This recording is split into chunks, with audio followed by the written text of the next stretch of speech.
Donc le député, la spécificité, c'est qu'il met son écharpe comme ceci, avec le rouge vers le haut. Le seul objectif qu'on poursuit dans cette école, c'est qu'il puisse se dire si j'ai envie de faire un truc, il faut que je le tente en fait. Donc, je peux le tenter. Après, ça échoue, ça réussit, c'est pas le sujet, mais qu'on puisse le faire. C'est pas facile. Mais c'est pas parce que c'est pas facile qu'il faut pas essayer. Comment surveillez-vous le gouvernement? Eh bien avec les yeux, on regarde. Alors, en fait, ta question elle est très intéressante parce que ça me permet d'expliquer, j'ai dit que je votais la loi.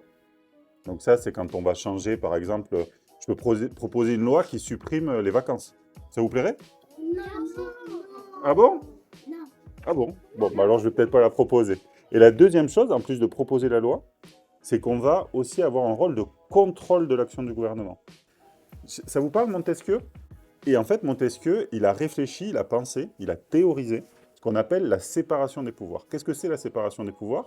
C'est un principe, une idée, qui permet en fait à notre démocratie de fonctionner le mieux possible. Si vous avez tous les pouvoirs qui sont dans les mains d'une seule personne, le pouvoir exécutif, le pouvoir législatif, le pouvoir judiciaire, c'est-à-dire le pouvoir de faire la loi, le pouvoir de la mettre en œuvre, le pouvoir aussi de statuer quand il y a un conflit, ça devient une autocratie, une dictature. Et ça peut très très vite dériver. Donc le boulot du député, c'est aussi de contrôler l'action du gouvernement.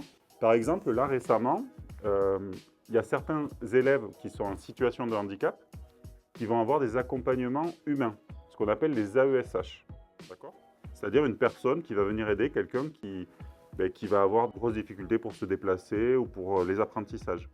En fait, le rôle du député, ça va être aussi de vérifier que quand on attribue, quand on ouvre un droit pour cet accompagnement-là, il soit réellement mis en œuvre. Tu vois ? Donc ça, c'est le deuxième volet, c'est le rôle de contrôle, de surveillance du gouvernement, qui est un rôle très important. Est-ce que vous avez des amis députés? Oui, j'ai des gens très chouettes avec qui je siège.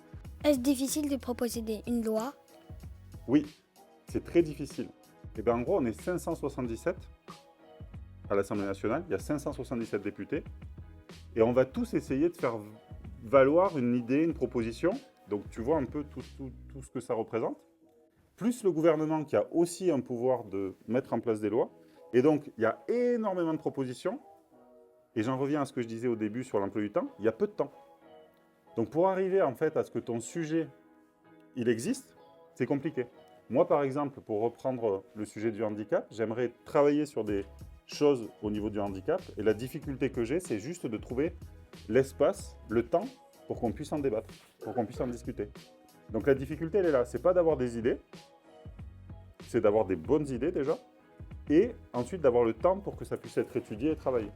Parce que c'est pas parce que tu proposes une loi à l'Assemblée nationale qu'elle va arriver à être mise en place au plus près du terrain. Parce qu'il faut après qu'il y ait le Sénat qui valide, il faut qu'il y ait des décrets d'application, ça c'est le pouvoir réglementaire. Et en fait, ça demande tout un tas d'étapes assez compliquées.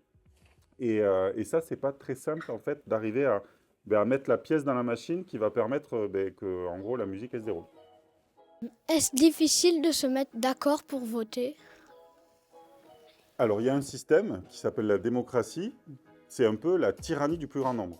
Ça veut dire quoi? Ça veut dire que ici, là, vous êtes combien autour 1, 2, 3, 4, 5, 6, 7, 8, 9, 10, 11, 12, 13, 14, 15.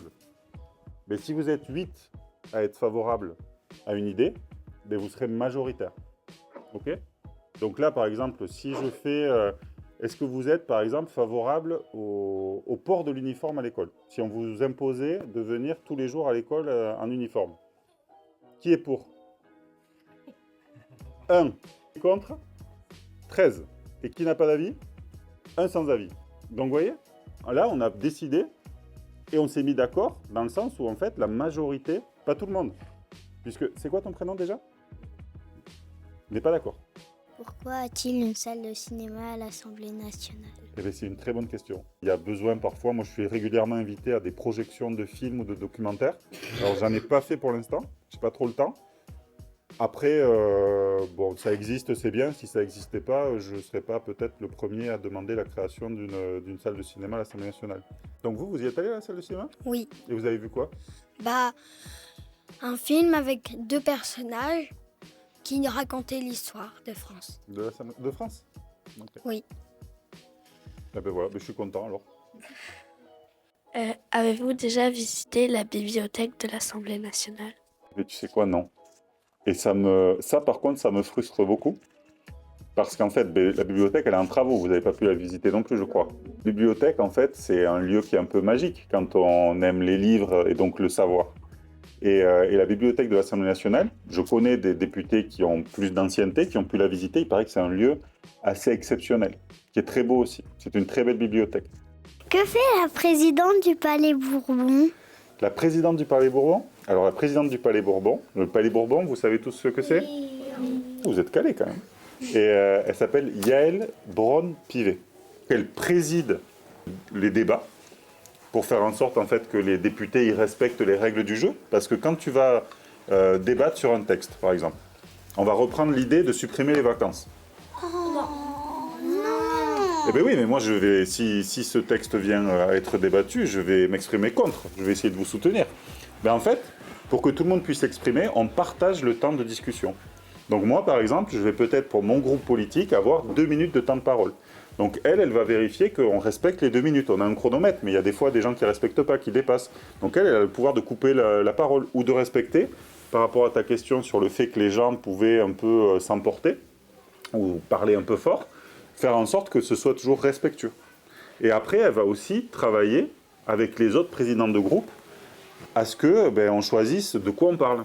Est-ce qu'on va parler plutôt d'une loi qui impose qu'il y ait des frites 2 fois par semaine à la cantine, ou du port de l'uniforme à l'école, ou de la suppression des vacances scolaires, ou vous pourriez être des bons députés, parce que vous avez des avis très tranchés. Voilà, et donc elle va débattre en fait avec les présidents de groupe de savoir de quoi on va discuter dans la semaine.